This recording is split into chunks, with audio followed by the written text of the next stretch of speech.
फ़हम दीन course का आज हमारा 13वां सबक है। आज इंशाल्लाह हम जमात का बयान पढ़ेंगे।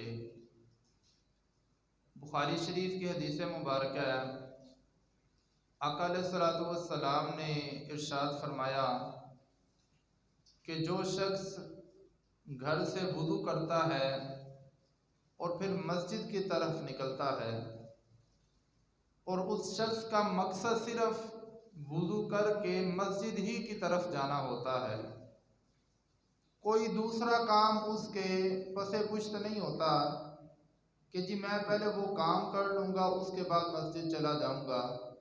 खालिसतन इस नीयत के साथ घर से निकलता है वुज़ू करके कि मैं मस्जिद में जाऊँगा और बाजमात नमाज अदा करूँगा, तो सरकार ने इरशाद फरमाया कि जब वो बंदा घर से निकलता है मस्जिद की तरफ रवाना होता है, हर कदम के बदले अल्लाह रब्बुल इज़्ज़त उस बंदे का एक दर्जा बुलंद फरमाता है। हर कदम के बदले अल्लाह रब्बुल इज़्ज़त उस बंदे का एक गुनाह माफ़ फरमाता है। और जब वो बंदा फिर मस्जिद में पहुंच जाता है, जब नमाज शुरू करता है, तो सरकार ने फरमाया कि फरिश्ते उस बंदे पर सलामती भेजना शुरू कर देते हैं। सरकार ने फरमाया कि जब तक वो बंदा नमाज पढ़ता रहता है, नमाज ख़त्म हो जाती है, फरिश्ते सलामती भेजते रहते हैं, हत्ता कि जो वुज़ू उस बंदे ने घर में किया था, जब तक उसका वो वुज़ू नहीं टूटता उस वक़्त तक फरिश्ते उस बंदे पर सलामती भेजते रहते हैं और अल्लाह रब्बुल इज़्ज़त की बारगाह में दुआ करते रहते हैं कि ए कादिर मुतलक, हम इस बंदे पर सलामती भेज रहे हैं, तू भी इस बंदे पर सलामती भेज। और अल्लाह की बारगाह में दुआ करते हैं कि ए कादिर मुतलक, इस बंदे के गुनाहों को भी मुआफ़ फरमा दे।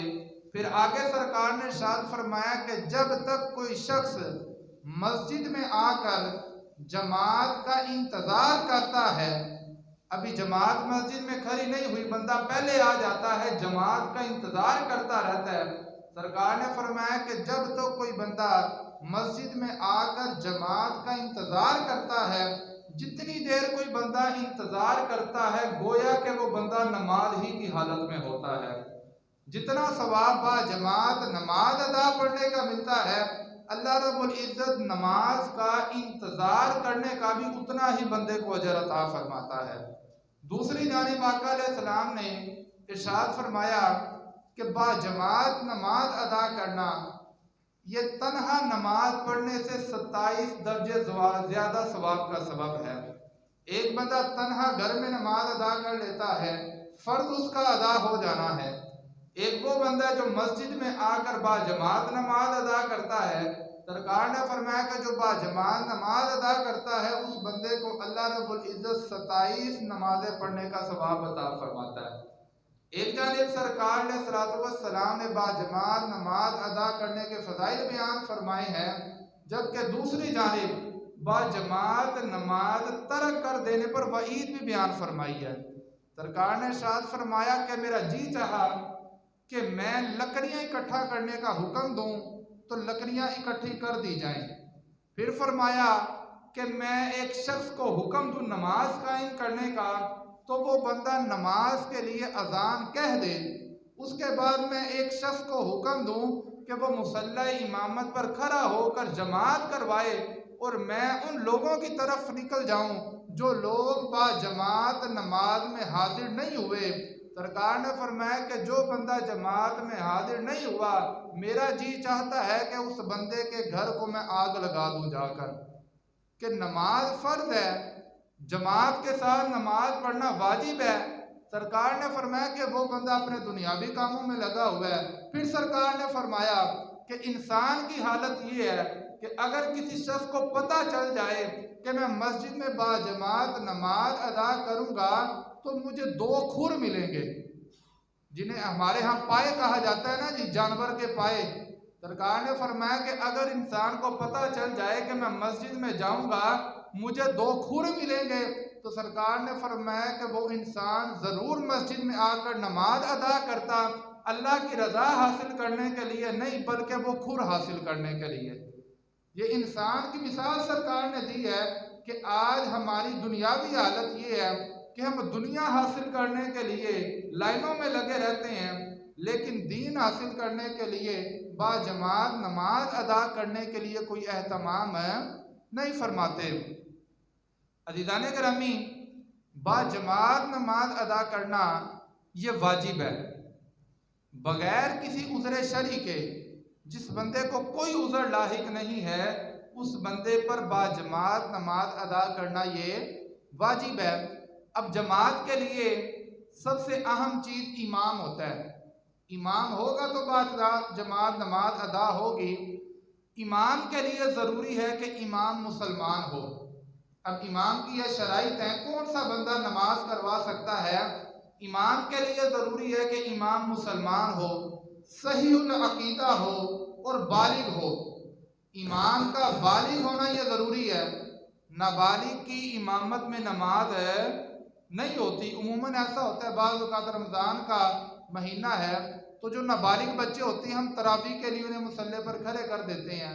नाबालिग बच्चे के पीछे तरावी भी नहीं होती। नाबालिग बच्चे के पीछे जो बालिग हजरात खड़े होंगे उनकी नमाज नहीं होनी। इमाम के लिए ज़रूरी है मुसलमान हो, सहीउल अकीदा हो, इमाम बालिग हो, इसी तरह कुरान पाक उसे आता हो, अहकाम शरीयत का जानने वाला हो, शरई अहकामात का जानने वाला हो, नमाज के तमाम अहकामात का जानने वाला हो। अगर नमाज के अंदर कोई गलती लाहिक हो गई तो अब इमाम को पता हो कि मैंने क्या करना है। ऐसी मुझे गलती हुई है, इससे सजदा साहब लाजिम होता है या लाजिम नहीं होता। तो इन तमाम उमूर का इमाम को इल्म होना ये ज़रूरी है। ऐसे बंदे को हमने आगे मुसल्ला इमामत पर खड़ा करना है। इमाम जो है ये औरत नहीं हो सकती, इमाम का मर्द होना ये ज़रूरी है। औरत जमात नहीं करवा सकती, औरत के पीछे मर्द की नमाज नहीं होनी। इसी तरह औरत की भी जमात नहीं करवा सकती। इसके बाद कोई शख्स मस्जिद में आया, अजान कही, इकामत कही, सिर्फ एक इमाम मौजूद है और एक मुक्तदी मौजूद है। इस सूरत में भी हम जमात खड़ी करेंगे, लेकिन जमात खड़ी करने का इस सूरत में हुक्म ये होगा कि इमाम जिस जगह पर खड़ा हुआ है, इमाम की पाँव की एड़ी जिस जगह पर है, मुक्तदी थोड़ा सा इमाम की एड़ी के पीछे होके खड़ा हो जाएगा, बिल्कुल इमाम के साथ। अगर सिर्फ एक इमाम है और एक मुक्तदी है, लेकिन अगर दो मुक्तदी हैं या तीन मुक्तदी हैं या इससे ज़ायद मुक्तदी हैं तो इस सूरत में इमाम आगे खड़ा होगा और मुक्तदी पीछे खड़े होंगे। इसी तरह जमात के अंदर इतने छोटे बच्चे जिन्हें समझ बूझ है, बालिग नहीं है लेकिन समझ बूझ है, अच्छी तरह जमात का एहतराम कर सकते हैं, उन बच्चों को हम लाइन के अंदर खड़ा कर सकते हैं। लेकिन इतना छोटा बच्चा है जिसे अभी कोई समझ ही नहीं है, तो अगर वो बच्चे लाइनों के अंदर खड़े हो भी जाएंगे तो वो खाली जगह तस्वुर होगी। तो जब भी जमात खड़ी की जाए तो देख लिया जाए अपने करीब के इतना छोटा बच्चा तो नहीं है कि जिसे समझ ही नहीं है नमाज की। अगर इतना छोटा बच्चा है तो उसे पीछे कर दिया जाए या दीवार के पीछे कर दिया जाए। लेकिन अगर इतना बच्चा है जिसे समझ बूझ है लेकिन बालिग नहीं है तो वो बच्चा जमात के दरमियान शरीक हो सकता है। उसके बाद अगर कोई शख्स मस्जिद में आया, जमात खड़ी हो चुकी है, इमाम साहब ने 1 या 2 रकात नमाज पढ़ा दी हैं, अब वो बंदा जब जमात के साथ शरीक होगा तो उस बंदे को मसबूक कहा जाता है, बाद में शरीक होने वाला जमात में। तो इस सूरत में हुक्म ये होता है कि जब इमाम साहब चौथी रकत में बैठेंगे, तशहुद पढ़ेंगे, दरूद पाक पढ़ के, दुआ पढ़ के इमाम साहब ने सलाम फेरना है। लेकिन अब जिस शख्स की कुछ रकात बाकी रहती हैं, अब वो ये करेगा कि जब इमाम साहब चौथी रकत में बैठे हैं, अब इस बंदे की तीसरी रकत है या दूसरी है या पहली रकत है, अब ये भी बंदा तशहुद में बैठेगा लेकिन ये सिर्फ तशहुद पढ़ेगा, अब्दुहु व रसूलुहु तक पढ़ के ये बंदा खामोश हो जाएगा, खामोशी से बैठा रहेगा। इमाम साहब दुरूद पाक पढ़ के, आगे दुआ पढ़ के सलाम फेर देंगे, उसके बाद ये बंदा खड़ा हो जाएगा। खड़ा होकर अपनी नमाज मुकम्मल करेगा। नमाज मुकम्मल करने का तरीका ये होगा कि अब इसकी पहली रकत रही है तो जिस तरह हम पहली रकत अदा करते हैं उसी तरह ये बंदा अपनी जमात शुरू करेगा। मिसाल के तौर पर एक बंदे की एक रकत रह गई थी, अब उसने क्या करना है, जब खड़े होना है इमाम के सलाम फेरने के बाद, तो वो बंदा क्या करेगा, सुबहान अकल्ला से शुरू करेगा, सना पढ़ेगा, सना पढ़ने के बाद औज़ु बिल्लाह पढ़ेगा, बिस्मिल्लाह पढ़ेगा, सूरतुल फातिहा पढ़ेगा, साथ सूरत मिलाएगा, इस तरह अपनी नमाज वो मुकम्मल करेगा। उम्मन हमारे यहाँ लोगों के दिलों में ये बात होती है कि जी अब जब मैंने खड़े होना है तो सिर्फ सूरतुल फातिहा पढ़ के नमाज मुकम्मल करनी है। इस तरह नहीं है, जो रकात हमारी रह गई हैं हमने उसी तरह उन्हें मुकम्मल करना है। अगर 2 रकात रह गई हैं तो पहली रकत हमने सना से शुरू करनी है, सूरतुल फातिहा, फिर साथ सूरत मिलाएंगे, और जब दूसरी रकत खड़े होंगे तो उसके बाद फिर से हम सूरतुल फातिहा पढ़ेंगे और साथ सूरत मिलाकर अपनी नमाज को मुकम्मल करेंगे। ये है मसबूक की नमाज का हुक्म। उसके बाद बाज़ औक़ात इस तरह होता है कि कोई साथी बाद में आते हैं, लेकिन जब इमाम सलाम फेरता है तो भूले से वो भी सलाम फेर देते हैं।